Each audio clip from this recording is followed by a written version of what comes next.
Everybody, welcome back to my channel. And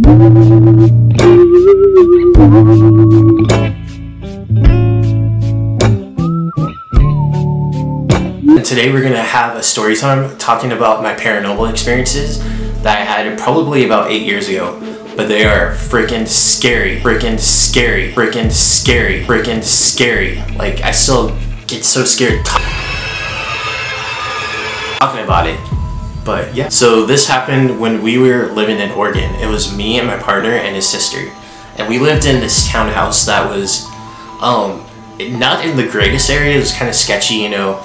We had some neighbors that we had some trouble with. I mean, they wanted to fight us, but they would always have parties at night. So it was just like, it was so hard to get some sleep because if we had to wake up early, they're partying and you can never sleep. And then, yeah, that's a whole nother story time. But yeah, let's talk about the scary stuff. So it just, when we first moved in, everything was fine. This place was 2 stories.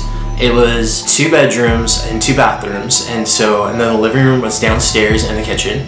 And then there was also a bathroom downstairs. And then upstairs, the 2 bedrooms were, and then a bathroom up there. So everything was fine. And at that time I had my dog and my cat. And we just started, you know, a lot of strange things started happening in the house. Like,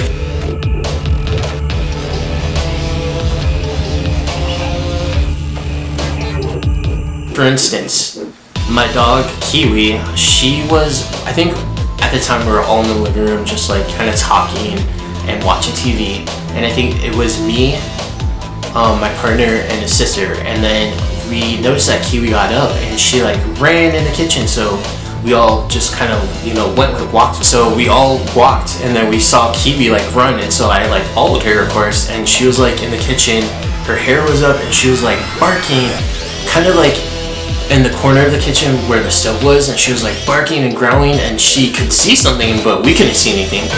So I was like, that's kind of weird, because, you know, I've always heard, you know, dogs can sense things that humans can't. So I'm like, you know, she sees something that we can't see. So that was like the first occurrence. And then the second one was my partner's sister. She was home alone at that time. We were all working, so I was at work and then my partner was at work. And so she had her experience, like she was, I guess, in her bedroom, she had the window open, and I believe this was probably during the summertime, but she was on her bed and she started to notice that she saw imprints, you know, that were kind of on, she was like laying on the bed and she could see them, like someone was like kind of laying down with her, and she saw the prints. And then she called. My partner was like freaking out. She's like, I think there's a ghost in here.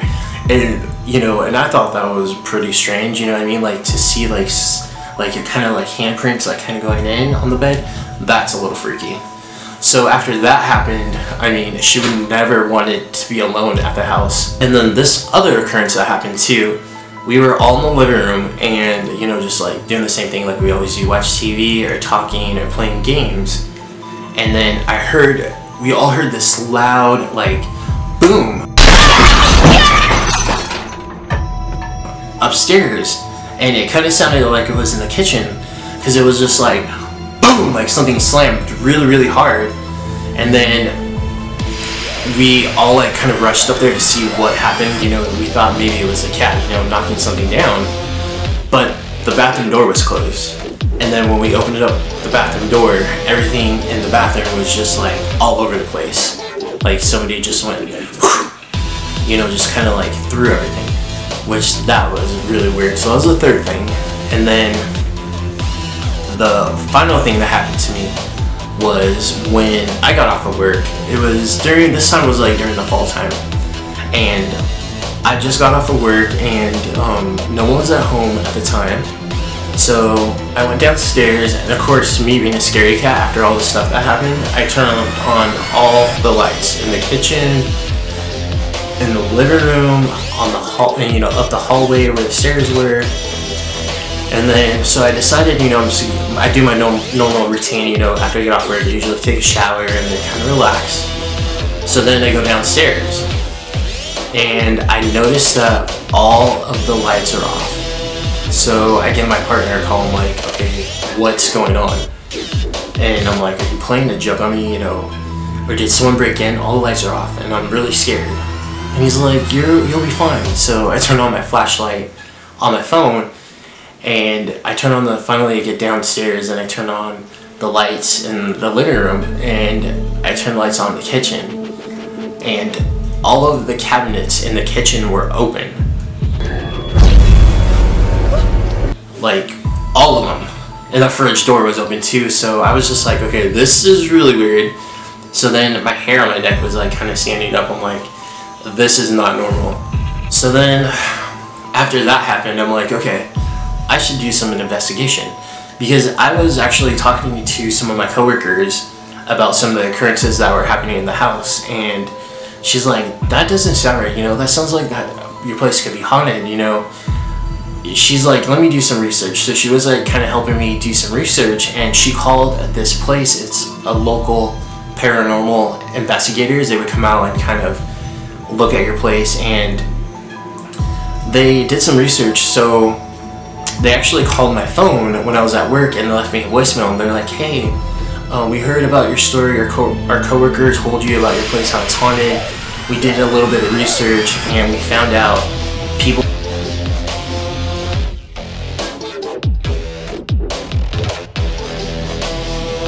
have died like in your place. And that right there just like really freaked me out. I'm like, okay, people have they like died there, you know. I don't know, I'm trying to remember what the voicemail said exactly, if they were murdered there, but I just know I told my partner and we decided to move out as soon as possible.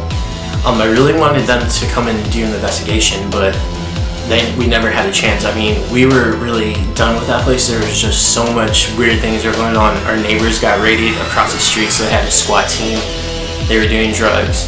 Just some weird stuff. Like, of course, the people we had next to us, the ones that would throw the parties all the time, they finally got kicked out. But that area was just really sketchy, like a lot of drive-bys. So we just like were fed up with that area, and I think we probably lived there less than 2 years. So, and then there's also another experience that happened to me, but I'll do that for another video that happened in that place, because not only did I experience it, but my partner did. But please don't forget to like and subscribe and comment. Thank you for watching my video, and I will see you again. Bye.